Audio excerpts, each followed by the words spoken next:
Coach, I know there are no moral wins in this game, and I kind of saw some of the things that you said after the game.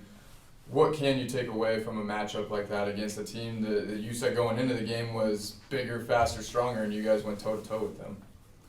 Yeah, I mean, it gives you confidence, on any given night that we're capable of playing with, if not everybody, then close to everybody in college basketball this year. And like you said, we went toe to toe for 40 minutes on a national stage and in a home environment for them.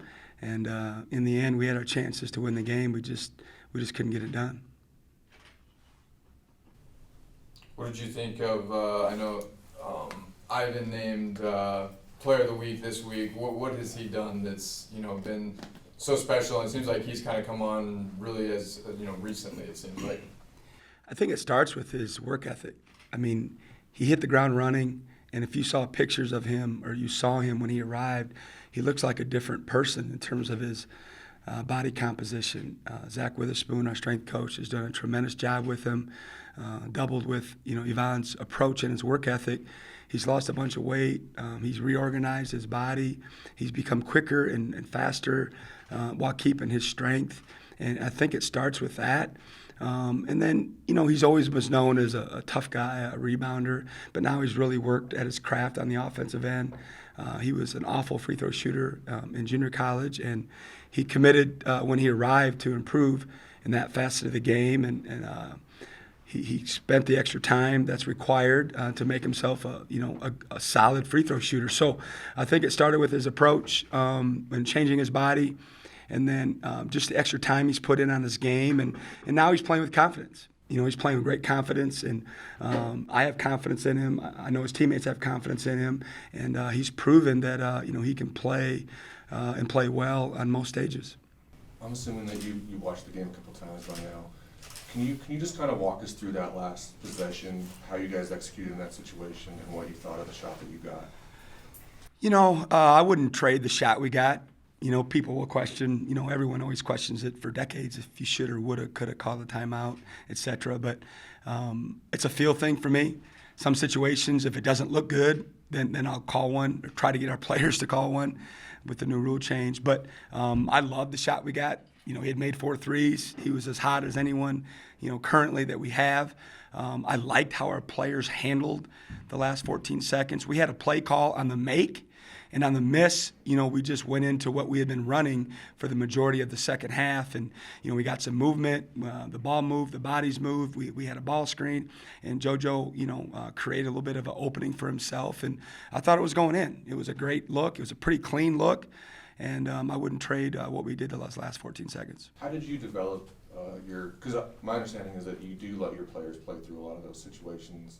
Where did that come from, from your background, and does it depend on the team or the feel of an individual game? It's definitely a feel thing.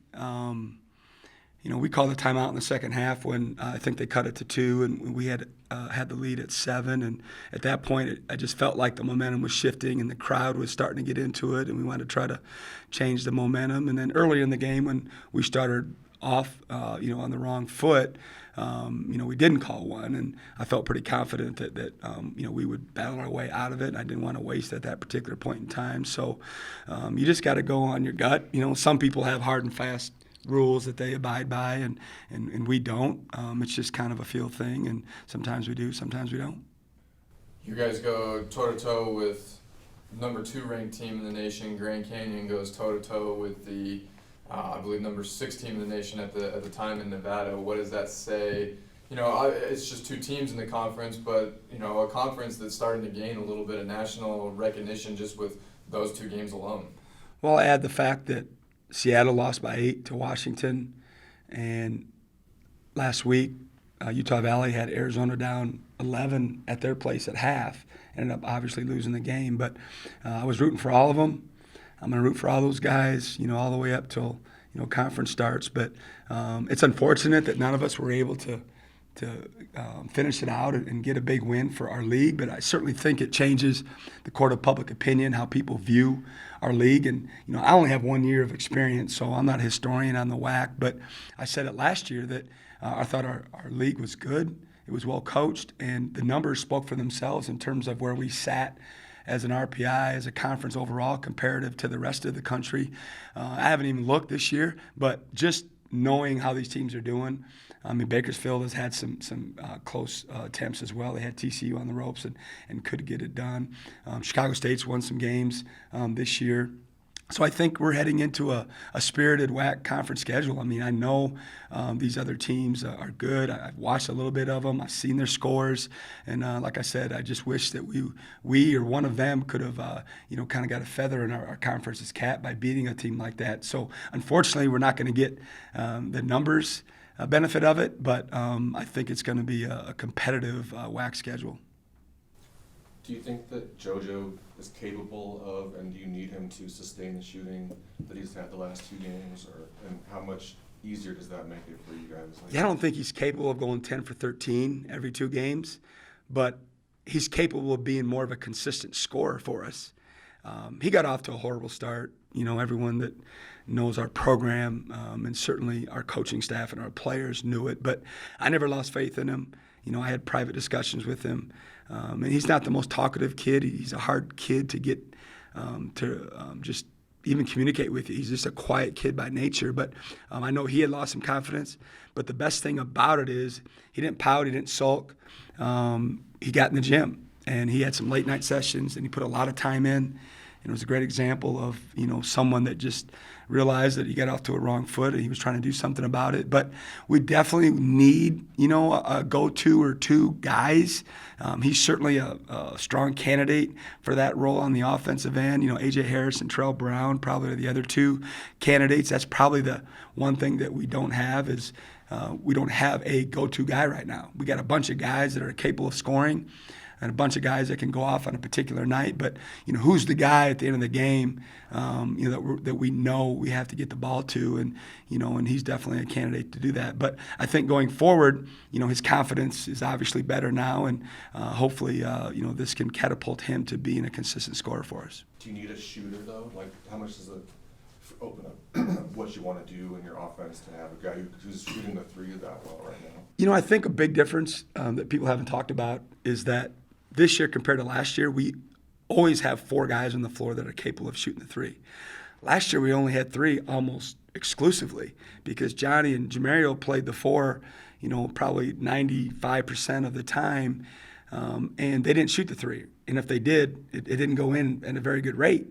So I think the good coaches, really squeezed the floor a lot, and especially in the NCAA tournament, it felt like we were playing, 3 versus 5 a lot on the offensive end, the way they were defending us. And this year the court has opened up more because of having the 4 capable shooters and sometimes 5. And if it wasn't for Johnny's injury, I think he'd been shooting the ball much better by now because of what I saw over the summer and the fall. And I think he'll get back to that level where at times, we'll have 5 guys on the floor that are capable of shooting the ball. So our numbers aren't great right now. I think they're around 31, 32% from 3. I think we'll end up creeping up in that statistical category before the year's over because I think we got enough good shooters. But right now it's been an issue for us.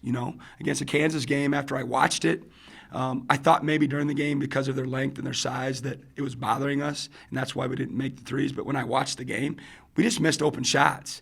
I mean, AJ and Terrell had wide open looks, and AJ is proven to hit those. Terrell's a really good 3-point shooter, and if they hit 1 or 2 of those, I think it changes the whole complexity of the game. But unfortunately, it didn't. But I think in the end, I'm confident that that number will go up.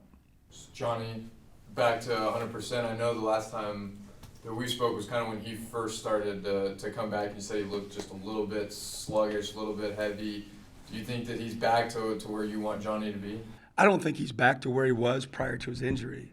I mean, in Spain, he was getting the ball off the rim and making plays off the bounce for others. He was shooting stationary catch and shoot 3s, and they looked really good. I think he made 4 or 5 in the games over there. So I don't think he's got complete rhythm back, but he's certainly headed in that direction. He looked more athletic.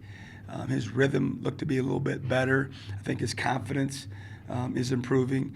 Obviously, he's not the only one, but, this break couldn't come at a better time. We got to get in the gym and shoot free throws. I mean, that's always an interesting subject matter for everybody. But it arguably cost us the game, against Kansas. And these games means too much. And now that we have all this time on our hands, that's going to be a focal point of all of our players going through this break, that we get the extra time in and change some strokes and rep some strokes out and get confident at the line. What else do you do in this break? As far as, I mean, it seems like an extended period. I mean, 8 days. What do you practice every day? Do you keep on them? Do you give them a little bit of rest? How do you approach it? Yeah, we're going to do a little bit of both. We took off yesterday. We had a travel day, and definitely we needed to be off yesterday. And we're going to try and practice today. It's going to be hard, I think, to really get them going, but I think we need to practice today. And then we'll take one day off this week, and we'll have at least 1 or 2 days of just individuals where we're just working on our skill development. I don't think it's realistic to think we can practice 5 or 6 days, in a row and try to play 4 games in a pretty tight span. So we'll mix it up with what we do and try to keep it fresh. But we're going to spend a lot of time in the gym, certainly working on our shots and working on our free throws. School obviously is the number one priority, but during these breaks, basketball, steps ahead of it with finals being over and classes being complete. So, I wish we were playing earlier. I think that's a negative. We got to sit in this for 8 days and wait. And the worst part about it is certainly, we raise some eyebrows across the country, and there's a positive impact to that. We've talked about that, it doesn't help us that we didn't win the game. It's going to hurt us in the end. That win would have stuck with us for a long, long time.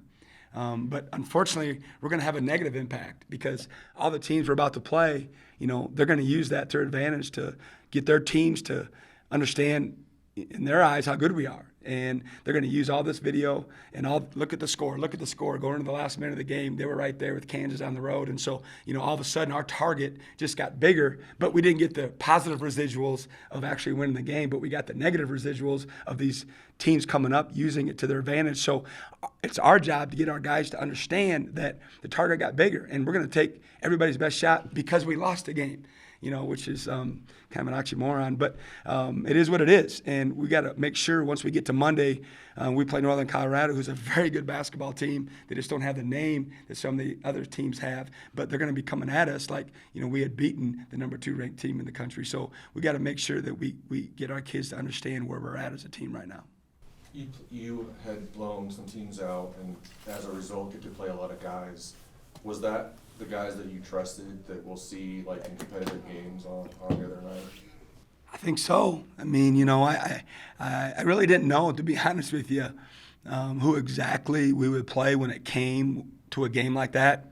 Because like you said, we hadn't had one for a while. I guess that's where we're at right now, but I still think that could change. If someone would have played better maybe earlier, they might have been the choice going down the stretch, but they hadn't. Clayton Henry, had an ankle sprain. I think it was a little worse than we first anticipated. So we gave him a run early, and, if you paid attention, he was hobbling around. And so that's why, he didn't play the rest of the game. But, Keon Jones and Mohammed Chaim, Keon got a run, and we just didn't go with him again. And Mo didn't get off the bench for the first time. But I still believe in my heart that he's going to be a really good player. He's like a lot of first-year players.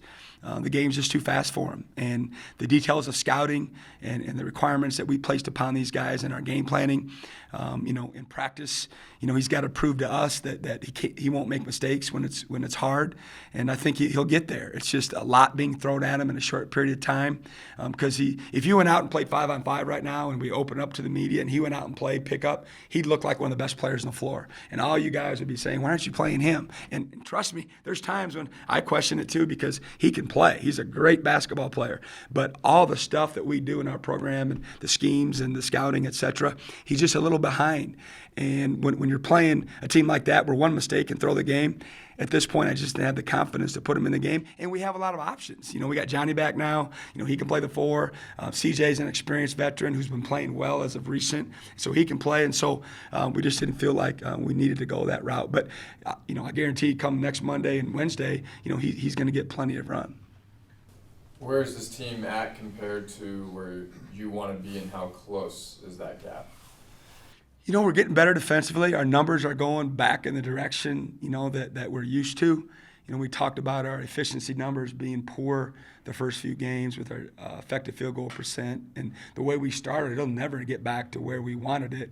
And then just our raw data of points being given up was better. Offensively, I like our spacing. I like what we're doing. We're just not shooting the ball quite as well as I think we're capable of, like I alluded to earlier. That's the thing that we got to get better at. And we got the time now to do it. We just got to rep these strokes out and get confident. And, I think we're shooting pretty good shots. We don't have very many possessions where we struggle down the stretch with getting open shots, which is, what you want as a coach. So we just got to keep getting better. We got to keep getting better defensively, and we had a couple breakdowns late. You'd have to really sit with us and see them, but we had a couple breakdowns late that cost us defensively in transition. And then offensively, other than being a little bit stagnant a few times, I thought we did a pretty good job. I know it's a week away, but what do you know? It sounds like you know at least a little something about Northern Colorado and what they've been able to do. What do you know about them? Well, I know that they had a great year last year. I think they won a tournament. They won 30-plus games. They're well coached, and they're off to a great start this year. I haven't watched any video on them other than, just watching the scoreboard, and I think they're 7 or 8-1. If I butcher that, I apologize, but I think that's pretty close to what they are. And I know their coach, and he's going to have his team prepared and ready to go. So it's going to be a hard game for us, and it's a long ways away, and we're going to hopefully have a good crowd for that game because we're going to need them. And unfortunately, unless you're a basketball enthusiast and really follow the industry and the game, most people are going to look at their name and not really know how good they are and just expect us to win the game. But it's going to be a hard game for us. So we'll start diving into film, in the middle of this week and start putting the game plan in this weekend. Might be stretching, but Cal State, Northridge, and you get a day off and then you play that game. How tough is that? Yeah, that'll be hard. I just because of coincidence, have actually watched them a couple of times because of scouting. They had some common opponents than we had. So, I've been able to see them, and they got a 4 or 5 man that's unbelievable. He's as good a player as we've played against all year long. He's a freshman, he sat out last year, and he can rebound and run and score and dunk, and he's got a live body, and they got a point guard out front that can really score the ball. But like you said, the hardest part is with the one game in between, and it'll just be a scout day. So certainly that's a long ways off, but we'll get there when we get there.